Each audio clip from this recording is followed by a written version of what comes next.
അതായത് ബുഖാരിയിൽ അങ്ങനെ അധ്യായം ഇല്ല എന്നാ പറയുന്നത്, നമുക്കത് നോക്കുന്ന സിഹർ ബാധിച്ചു വന്ന ഹദീസ് ഖുർആൻ എതിരാണ്, അതിനാൽ സ്വീകരിക്കാൻ പറ്റില്ല എന്ന് ഏതെങ്കിലും അഹ്ലു സുന്നത്തിന്റെ പണ്ഡിതന്മാർ രേഖപ്പെടുത്തിയിട്ടുണ്ടോ? ബുഖാരിയിൽ അങ്ങനെ അധ്യായം ഉണ്ടെങ്കിൽ ബുഖാരിൽ മാത്രമല്ല KNM പ്രസിദ്ധീകരിച്ച പുസ്തകമുണ്ട്, ഇന്നും അടിച്ചു വെക്കുന്നുണ്ട്. നബിചര്യക്ക് ഇസ്ലാം ശരീഅത്തിലുള്ള പ്രാധാന്യം മുസ്തഫ സബായിൻ്റെതാ അമാനിമലിയെ പരിഭാഷപ്പെടുത്തി, അതിൽ ഇജ്മാ ഏക അഭിപ്രായം വരെ ഉണ്ട് എന്നറിയുന്നുണ്ട്. അതേ സമയത്ത് മറ്റുള്ള കരീനത്ത് തെളിവുണ്ടെങ്കിൽ എന്ത് ചെയ്യാം, സ്വീകരിക്കുകയും ചെയ്യാന്നർത്ഥം. ബുഖാരി അങ്ങനെ അധ്യായം തന്നെ ഉണ്ട്. കാബറുവായത് സ്വലാത്ത് നിസ്കാരം പോലെയുള്ളതിനെ പറ്റുള്ളൂ, വിശ്വാസകാര്യർക്ക് പറ്റൂല. അവസാനം സിഹർ ബാധിച്ചു വന്ന ഹദീസ് ഖുർആൻ എതിരാണ്, അതിനാൽ സ്വീകരിക്കാൻ പറ്റില്ല എന്ന് ഏതെങ്കിലും അഹ്ലു സുന്നത്തിന്റെ പണ്ഡിതന്മാർ രേഖപ്പെടുത്തിയിട്ടുണ്ടോ? കഴിഞ്ഞ 14 നൂറ്റാണ്ട് കാലം മുസ്ലിം ലോകത്തെ പണ്ഡിതന്മാർ, അതിൽ മുസ്ലിങ്ങളുടെ അഭിപ്രായ വ്യത്യാസത്തിലെ ഷിയാക്കളെ മാറ്റിവെച്ചാൽ ബാക്കിയുള്ള മുസ്ലിം സമുദായത്തിലെ എല്ലാ പണ്ഡിതന്മാരും ബുഖാരിയുടെ ഹദീസുകളുടെ വിശ്വാസയെ ചോദ്യം ചെയ്യാൻ അംഗീകരിച്ചു. ആക്ഷേപം പറഞ്ഞവർ ബുദ്ധിക്ക് നിരക്കാത്തതാണ് ആക്ഷേപം പറഞ്ഞില്ല. അവർ പറഞ്ഞ ബുഖാരിയുടെ ചില റിപ്പോർട്ടർമാരെ പറ്റിയ അത് അക്കാലത്ത് പറഞ്ഞതിന് മറുപടിയും കൊടുത്തു. ബുഖാരിയുടെ ഏതെങ്കിലും ഒരു ഹദീസ് ബുദ്ധിക്കും ഖുർആനും നിരക്കാത്തതാണെന്ന് ഇക്കാലഘട്ടം വരെ മുസ്ലിം സമുദായത്തിലെ ഒരു പിഴച്ച കക്ഷികൾ പോലും പറഞ്ഞിട്ടില്ല. സിഹർ ബാധിച്ചു വന്ന ഹദീസ് ഖുർആൻ എതിരാണ്, അതിനാൽ സ്വീകരിക്കാൻ പറ്റില്ല എന്ന് ഏതെങ്കിലും അഹ്ലു സുന്നത്തിന്റെ പണ്ഡിതന്മാർ രേഖപ്പെടുത്തിയിട്ടുണ്ടോ? റസൂലുള്ളാഹിക്ക് സിഹർ ബാധിച്ചു എന്ന പരാമർശങ്ങളെ നമ്മൾ തള്ളിക്കളയും. മുഹമ്മദ് നബിക്ക് സിഹർ വലിച്ചു പറഞ്ഞ സനദിന് എന്താണ് പോക്ക? കാരണം ഇഷാമുൻ അൻ അബീന്റെ സനദ് നിരുവാദികൾ സ്വീകരിക്കാൻ പറ്റുമ്പോൾ ഷാഫി അല്ലുമ പറയുന്നുണ്ട്. എന്നാൽ നബിക്ക് സിഹർ ബാധിച്ച് ചെയ്യാത്തവരെ കാര്യങ്ങൾ ചെയ്തതായി അങ്ങനെ തോന്നിയിരുന്നു എന്ന് ആയിഷ റളിയല്ലാഹു കൂടെ വന്ന ഏതാനും ഹദീസുകളുണ്ട്. ആയിഷ റളിയല്ലാഹുവിനെക്കാണ് നബിക്ക് തോന്നിയത് എങ്ങനെയാണ് മനസ്സിലായത്? അത് സ്ഥിരപ്പെട്ടിട്ടില്ല. മാത്രമല്ല ഹദീസുകളുടെ പദങ്ങൾ തന്നെ വിവിധ രൂപത്തിലാണ് വന്നിട്ടുള്ളത്. അങ്ങനെ വ്യത്യസ്ത രൂപങ്ങളിൽ വന്ന ഹദീസുകൾ മുൽത്തരിബാണ് എന്നാണ് ഹദീസിന്റെ സാങ്കേതിക ശാസ്ത്രജ്ഞന്മാർ വിലയിരുത്തിയിട്ടുള്ളത്. മുൽത്തരിബായ ഹദീസ് അത് സനദ് ശരിയാണെങ്കിൽ തന്നെ അതിൻ്റെ ആശയം അംഗീകരിക്കാൻ പറ്റുകയില്ല, അത് മാറ്റിവെക്കണം, തള്ളിക്കളയുന്നില്ല. പരമ്പര ശരിയായതുകൊണ്ട് മർദൂദ് എന്ന് പറഞ്ഞ് തള്ളിക്കളയാതെ, എന്നാൽ അത് ഉൾക്കൊള്ളാൻ സാധിക്കാതെ തവക്കുഫ് ചെയ്ത് മാറ്റിവെക്കണം എന്നാണ് ഹദീസിന്റെ ശാസ്ത്രജ്ഞന്മാർ പറഞ്ഞിട്ടുള്ളത്. പ്രത്യേകിച്ച് അത് പരിശുദ്ധ ഖുർആന്റെ ആശയത്തിന് എതിരാണ് എങ്കിൽ. പിന്നെ നബിക്ക് സിഹർ വലിച്ചെന്നുള്ള ഹദീസാണ്. അത് ഞാൻ അതിൻ്റെ സനദിൻ്റെ അടിസ്ഥാനത്തിലും ആശയത്തിൻ്റെ അടിസ്ഥാനത്തിലും ഞാൻ ദുർബലമാണ്, അസ്വീകാര്യമാണ് എന്ന് ഞാൻ എഴുതിയിട്ടുണ്ട്. അത് എഴുതിയത് കൊണ്ട് മുജാഹിദ് പ്രസ്ഥാനം പിന്തുടരുന്ന ആശയാദർശത്തിന് എന്താ കുഴപ്പം സംഭവിച്ചുള്ളത്? പ്രത്യേകിച്ച് അത് പരിശുദ്ധ ഖുർആന്റെ ആശയത്തിന് എതിരാണ് എങ്കിൽ. ഖുർആൻ എന്താ പറഞ്ഞേ? കഴിഞ്ഞ 14 നൂറ്റാണ്ട് കാലം മുസ്ലിം ലോകത്തെ ദീനിയിലേക്കും ന്യായത്തിലേക്കും ശരിയായ നന്മയുടെ മാർഗത്തിലേക്ക് നയിച്ച ഇബ്നു തൈമിയ്യ റഹ്മത്തുള്ളാഹി അലൈഹി പോലെ, മുഹമ്മദ് അബ്ദുൽ വഹാബ് റഹ്മത്തുള്ളാഹി അലൈഹി പോലെയുള്ള പ്രഗത്ഭമതികളായ പരിഷ്കർത്താക്കൾ, തിന്മകൾക്കെതിരെ അടരാടിയവർ കടന്നു വന്നിട്ട് പ്രാവീണ്യം നേടിയ പണ്ഡിതന്മാരുണ്ടായിട്ട് അവർക്കാർക്കും മനസ്സിലായില്ലേ ബുഖാരിയിൽ ഖുർആൻ നിരക്കാത്ത ഹദീസ് ഉണ്ടെന്ന്, ബുദ്ധിക്ക് നിരക്കാത്ത ഉണ്ടെന്ന്? അവർ ആരും കാണാതെ പോയോ? അവരൊക്കെ സർവാത്മന അംഗീകരിച്ചെങ്കിൽ അത് മതി ഉറപ്പിന് പടച്ചവന്റെ മുമ്പിൽ. എന്താ ഉറപ്പെന്നറിയോ? അവർ പരിശോധിച്ച് പഠിച്ച ഗ്രന്ഥമാ. ഇതൊരു അലമാരിയിലിരിക്കുന്ന മ്യൂസിയത്തിലെ ഗ്രന്ഥമല്ല, ഇന്നും എന്നും പഠിപ്പിക്കപ്പെടുന്ന ഗ്രന്ഥ. അവരാരും പറഞ്ഞിട്ടില്ല വിശുദ്ധ ഹദീസിന്റെ ബുഖാരിയുടെ ഗ്രന്ഥത്തിൽ ഖുർആൻ നിരക്കാത്തതും ഹദീസിന് ബുദ്ധിക്ക് നിരക്കാത്തതുണ്ട്. ഇപ്പൊ ആർക്കെങ്കിലും അങ്ങനെ തോന്നുന്നുണ്ടെങ്കിൽ അയാൾ സ്വയം ചികിത്സിക്കണം തന്നെ. ആ ബോധമുള്ളവർ അവരെ പറ്റി ചികിത്സിക്കണം. എന്നിട്ട് ആക്ഷേപങ്ങൾ ചൊരിയും മുമ്പേ അവരോടൊരു അപേക്ഷയുണ്ട്. ആ കിതാബ് എടുത്ത് മുന്നിൽ വെച്ച് ആ കിതാബിൽ നിങ്ങൾ ആക്ഷേപിക്കുന്ന ഹദീസുകൾ എടുത്ത് വെച്ചിട്ട് ഈ ഹദീസിന്റെ പരമ്പരയുടെ അവസ്ഥ എന്താണ്, പൂർവികന്മാർ ഈ ഹദീസുകൾക്ക് എന്ത് വിശദീകരണമാണ് നൽകിയത് എന്ന് പഠിക്കാൻ ശ്രമിക്കണം. അത്രയത് പറഞ്ഞു. റഊഫ് മദനിയുടെ വാദം വളരെ കൃത്യമാണ്.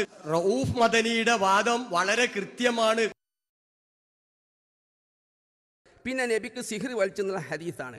അത് ഞാൻ അതിൻ്റെ സനദിൻ്റെ അടിസ്ഥാനത്തിലും ആശയത്തിൻ്റെ അടിസ്ഥാനത്തിലും ഞാൻ ദുർബലമാണ്, അസ്വീകാര്യമാണ് എന്ന് ഞാൻ എഴുതിയിട്ടുണ്ട്. അത് എഴുതിയത് കൊണ്ട് മുജാഹിദ് പ്രസ്ഥാനം പിന്തുടരുന്ന ആശയാദർശത്തിന് എന്താ കുഴപ്പം സംഭവിച്ചുള്ളത്? അതായത് മുഹമ്മദ് നബിക്ക് സിഹർ വലിച്ചു പറഞ്ഞ സനദിന് എന്താണ് പോക്ക? കാരണം ഇഷാമുൻ അൻ അബീന്റെ സനദ് നിരുവാദികൾ സ്വീകരിക്കാൻ പറ്റുമ്പോൾ ഷാഫി അല്ലുമ പറയുന്നുണ്ട്. 2004 മെയ് 28-നും 2005 ജനുവരി 21-നും ഷബാബിൽ സിഹർ സംബന്ധിച്ച ചോദ്യത്തിന് ചെറിയമുണ്ടം അബ്ദുൽ ഹമീദ് മദനി നൽകിയ മറുപടിയിൽ ഹദീസിന്റെ നിവേദക പരമ്പരയിൽ ആക്ഷേപിക്കപ്പെട്ട വ്യക്തികൾ ആരെങ്കിലും ഉള്ളതായി ചൂണ്ടിക്കാണിക്കപ്പെട്ടിട്ടില്ല അഥവാ വിശ്വാസയോഗ്യമാണ് എന്നാണ്. ഭാര്യാഭർത്താക്കന്മാരെ തമ്മിൽ ഭിന്നിപ്പിക്കുന്ന മാരണം ചില ആളുകൾ പഠിച്ചതിനെ സംബന്ധിച്ചാണ് ഇവിടെ വളരെ ഗൗരവപൂർവ്വം പരാമർശിച്ചത്. ബാധിച്ചതെന്ന് വ്യക്തമാണല്ലോ. നബി സല്ലല്ലാഹു അലൈഹി വസല്ലമക്കെതിരിൽ ഒരു കപടൻ മാരണം ചെയ്തതിനാൽ തിരുമേനിക്ക് യാഥാർത്ഥ്യ വിരുദ്ധമായ ചില തോന്നലുകൾ ഉണ്ടായെന്ന് സ്വഹീഹുൽ ബുഖാരിയിൽ ഹദീസ് നമ്പർ 5763 റിപ്പോർട്ട് ചെയ്തിട്ടുണ്ട്. അദ്ദേഹത്തിന് വേദന അനുഭവപ്പെട്ടുവെന്നും ആ റിപ്പോർട്ടിൽ സൂചനയുണ്ട്. നബി സല്ലല്ലാഹു അലൈഹി വസല്ലമക്കെതിരെ ഒരു കപടൻ മാരണം ചെയ്തതിനാൽ തിരുമേനിക്ക് യഥാർത്ഥ വിരുദ്ധമായ ചില തോന്നലുകൾ ഉണ്ടായെന്ന് സ്വഹീഹുൽ ബുഖാരിയിൽ റിപ്പോർട്ട് ചെയ്തിട്ടുണ്ട്. അദ്ദേഹത്തിന് വേദന അനുഭവപ്പെട്ടെന്നും ആ റിപ്പോർട്ടിൽ സൂചനയുണ്ട്. റിപ്പോർട്ടുണ്ട്. നബി സല്ലല്ലാഹു അലൈഹി വസല്ലമക്ക് വിശ്വസ്തരായ റിപ്പോർട്ടർമാരുടെ പരമ്പരയിൽ നിന്ന് ഉദ്ധരിക്കപ്പെട്ട ഹദീസിൽ തെറ്റ് സംഭവിക്കാൻ വളരെ വിദൂരമായ സാധ്യത മാത്രമേ ഉള്ളൂ. സിഹിർ സംബന്ധിച്ച ഹദീസിന്റെ നിവേദക പരമ്പരയിൽ ആക്ഷേപിക്കപ്പെട്ട വ്യക്തികൾ ആരെങ്കിലും ഉള്ളതായി ചൂണ്ടിക്കാണിക്കപ്പെട്ടിട്ടില്ല. ഒരു ഹദീസ് വിശ്വസ്തർ മുഖേനയാണ് ഉദ്ധരിക്കപ്പെട്ടതെങ്കിൽ നമുക്ക് വ്യക്തമായി ബോധ്യപ്പെടാത്തതിന്റെ പേരിൽ അതിനെ തള്ളിപ്പറയുന്നത് നമുക്ക് ദോഷമാകാൻ സാധ്യതയുണ്ട്. നബി സല്ലല്ലാഹു അലൈഹി വസല്ലം യഥാർത്ഥത്തിൽ പറഞ്ഞതോ ചെയ്തതോ അവിടുത്തെ ജീവിതത്തിൽ സംഭവിച്ചതോ ആയ ഒരു കാര്യത്തെ നാം തള്ളിപ്പറയാൻ ഇടയാക്കുന്നത് ഗൗരവമുള്ള വിഷയമാണല്ലോ എന്ന പേരിൽ ഷബാബിൽ വന്നൊരു ഉദ്ധരണിയാണ്. ഇപ്പൊ ഷബാബിൽ വരുന്നത് ഇവിടെ ഉദ്ധരിച്ച് ഷബാബിൽ ചെറിയമുണ്ട് അബ്ദുൽ ഹമീദ് മദനി ആ ഭക്തി കൈകാര്യം ചെയ്യുന്നുണ്ട്. അപ്പൊ അദ്ദേഹത്തിന് വ്യക്തിപരമായ ചില അഭിപ്രായങ്ങൾ ആ ചോദ്യത്തിൽ കൊടുക്കാറുണ്ട്. പക്ഷെ അപ്പൊ അതിനപ്പുറം തന്നെ എതിർത്ത് ലേഖനം കൊടുക്കാറുണ്ട്. 2005 ജനുവരി 21 ഷബാബിന്റെ വിശദീകരണ കുറിപ്പെന്ന വ്യാജേന രണ്ടുപേരും പറയുന്ന തീയതിയിലെ വ്യത്യാസം ശ്രദ്ധിക്കുക. 2005 ജനുവരി 28 എന്ന് മൻസൂറും ഫെബ്രുവരി 4 എന്ന് അലിയും. രണ്ടുപേരുമാകട്ടെ ആ തിരുത്തിയ ഭാഗം വായിക്കുന്നുമില്ല. ഇതിന്റെ തൊട്ടടുത്ത ലക്കത്തിൽ തന്നെ വളരെ വിശദമായൊരു വിശദീകരണ കുറിപ്പ് കൊടുത്തിട്ടുണ്ട് എന്നുള്ളതാണ് ഈ ഒരു ഉദ്ധരണിയെ കുറിച്ച് പറയാനുള്ളത്. തൊട്ടടുത്ത ലക്കത്തിൽ പിന്നീട് ഇറങ്ങുന്ന തൊട്ടടുത്ത ഷബാബ് ജനുവരി 28 ഇത്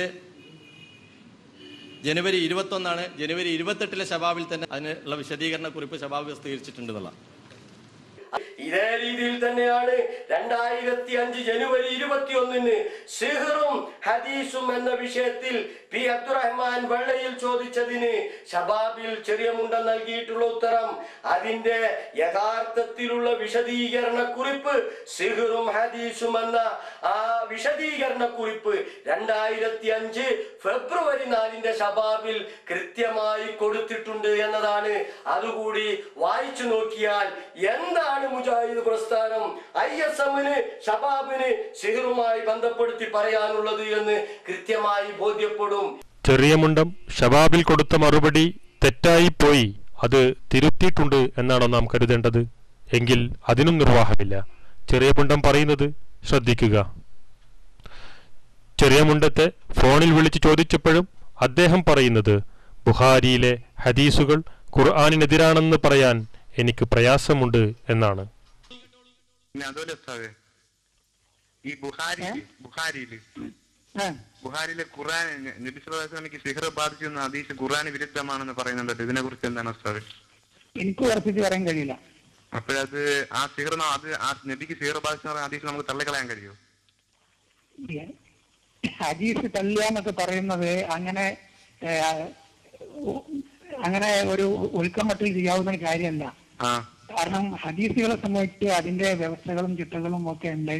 അപ്പോ പൂർവ്വകാല പണ്ഡിതന്മാര് പല മാനദണ്ഡങ്ങളും വെച്ചിട്ടാണ് ഹദീസിലും രേഖപ്പെടുത്തിയിട്ടുള്ളത്. അപ്പൊ അതുകൊണ്ട് നമുക്ക് പെട്ടെന്ന് എന്തെങ്കിലും തോന്നുന്നതിന്റെ അടിസ്ഥാനത്തിൽ ഹദീസ് സ്വീകാര്യമല്ല എന്നൊക്കെ പറയാൻ എനിക്ക് പ്രയാസമുണ്ട്. അങ്ങനെ പറയാൻ ധൈര്യമുള്ളവർ പറഞ്ഞു നടന്നോട്ടെ. ലബീദ് ബിൻ ആസം എന്നാണ് യഹൂദി നബിക്ക് സെയർ ചെയ്തിട്ട് അയാൾ സെയർ ചെയ്തതിന്റെ കാരണത്താൽ നബിക്ക് ചെയ്യാത്ത ഓരോ കാര്യങ്ങൾ ചെയ്തു എന്നും അങ്ങനെ തോന്നിയെന്നൊക്കെ പറഞ്ഞാൽ അത് അയാളുടെ സെഹർ നബിയുടെ ബുദ്ധിയിൽ പലിച്ചു എന്നും അതിൽ അയാൾ വിജയിച്ചിരിക്കുന്ന അർത്ഥം. അപ്പോൾ ഖുർആന്റെ ആശയത്തിന് എതിരാണത്. അങ്ങനെ വന്നാൽ നമ്മൾ എന്ത് ചെയ്യണം? ഹദീസിന്റെ പരമ്പര ശരിയാണ്, അതേവസ്ഥ ഖുർആന്റെ ആശയത്തിന് എതിരാണ്. സിഹറിന്റെ വിഷയത്തിൽ നേതാക്കൾക്കിടയിലുള്ള വൈരുദ്ധ്യങ്ങൾ എത്രമാത്രം പരിഹാസകരം ശ്രദ്ധിക്കുക. ഇനി ബുഖാരിയിൽ ഹദീസില്ല എന്ന ബുഖാരിയിൽ ഹദീസ് വന്നിട്ടുണ്ട്. പ്രവാചകൻ സല്ലല്ലാഹു അലൈഹി വസല്ലമക്ക് സിഹ്ർ ബാധിച്ചു, ഒരു ജൂതൻ സിഹ്ർ ചെയ്തു. റസൂലുള്ളാഹിക്ക് സിഹ്ർ ബാധിച്ചു എന്ന പരാമർശങ്ങളെ നമ്മൾ തള്ളിക്കളയും. റസൂലുള്ളാഹിക്ക് സിഹ്ർ ബാധിച്ചു എന്ന പരാമർശങ്ങളെ നമ്മൾ തള്ളിക്കളയുന്നില്ല.